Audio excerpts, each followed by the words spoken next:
Morehouse. Yes, Okay. ma'am. You know who gave me your name? No, I don't. Eristine Hunter. Okay, well, that was my guess. Uh-huh. Yeah, that was, Eristine Hunter. Her and her husband came and interviewed with us, Dr. Eric Hunter. yeah, she approached me a few months ago about the unsung heroes of the civil rights movement. And, all of us were not in the paper and, but there was a lot of people who participated, like I did. I didn't make the headlines, but I was there. That's right. And we wanted to capture all aspects of the story because it's more than just the leaders that helped to make this happen. That's true. And helped affect change. But I just wanted you to know you got a Morehouse man here in the room with you. What, It's Justin. what year, sir? Justin, Mr. I'll be a Ernest. senior this year at Morehouse. I play football there as well. Oh, yeah? Well, I'm one of those guys who, torch bearers, who support the athletes. Yes, sir. Joe Wingfield and that crowd. Yes, sir. We need as much support for the athletes as we can get. Yeah. Yeah, I'm class of '62. Okay. So you graduated right in the middle of everything. Yeah, I would say that. Were you still active? Well, what happened, see, I started Morehouse in '58. And after a year, I went in the military. And I came back in January of '62. And I was dismissed in California, whatever you call it. People say, "You going back to Georgia?" I said, "No, I'm not going back to Georgia. I'm going back to Atlanta." Well, there is and there was a difference.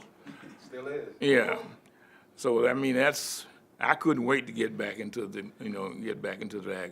Wonderful. Well, we're going to have you start by introducing yourself and tell us all of that, Okay. born and raised here, and how you became a part of the Atlanta student movement, as well as, your background, your career. And then I'm going to lead you into talking about the markers. Okay. Ready? You're going to be looking at Tracy the whole time. Okay. My name is Nelson Hurd. I'm a native Atlantean. I grew up in a little housing project called John Hope Homes. And at the time we were growing up, it was a decent place to stay. I grew up with both parents. I'm the oldest of three boys. I had a pretty nice, happy childhood. I attended the schools in the neighborhood, Walker Street School, which no longer exists, Washington High, Price High, and Morehouse College. Naturally, it was obvious I grew up, everything was segregated. We took it as a way of living, but we also knew that it was not right. And at the time, as I was growing up in my teens or something, nothing was really done much. Maybe a few people tried to integrate the buses and stuff like that, but nothing really struggle was going on. Obviously, it was still about the early '60s. And by that time, I had gone to the military and found out I was in the Navy, and it was just discriminating as there was anywhere else. If you know anything about military history, the Navy was the last one to let the barriers down. Of course, a lot has changed since then.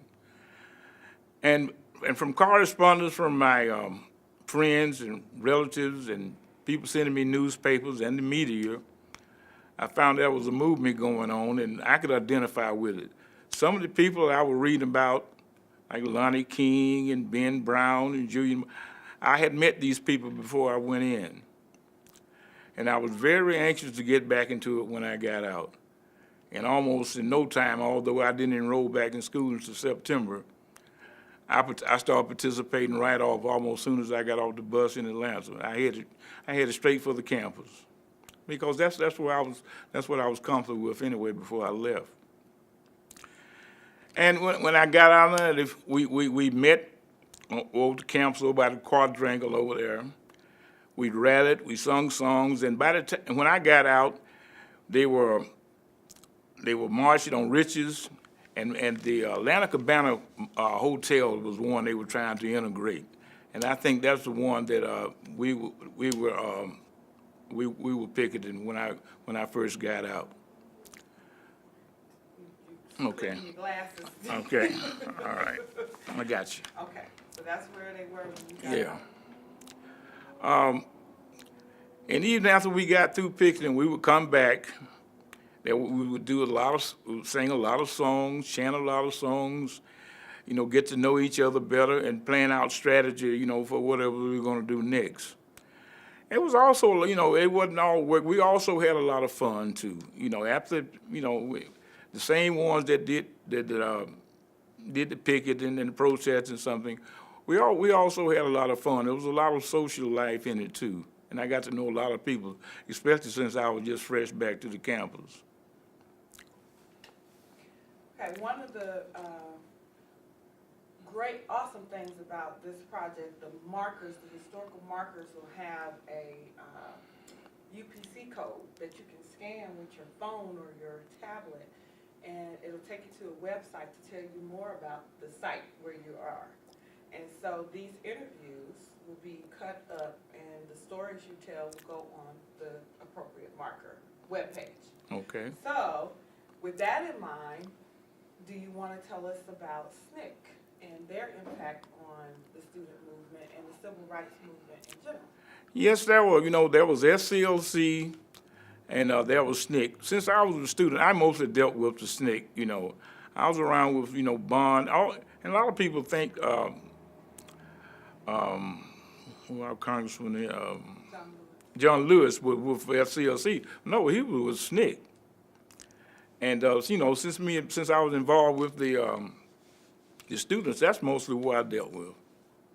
Although SLC and all of it was okay, I was basically with the SNCC movement. Do you remember any significant rallies or marches or protests that SNCC led? Yes, mostly, Richards and then Atlanta Cabana Hotel. Now, a lot had gone on before I got back. So to an extent, I won't say I caught it in the tail end of it, but the foundation had been laid by the time I got back.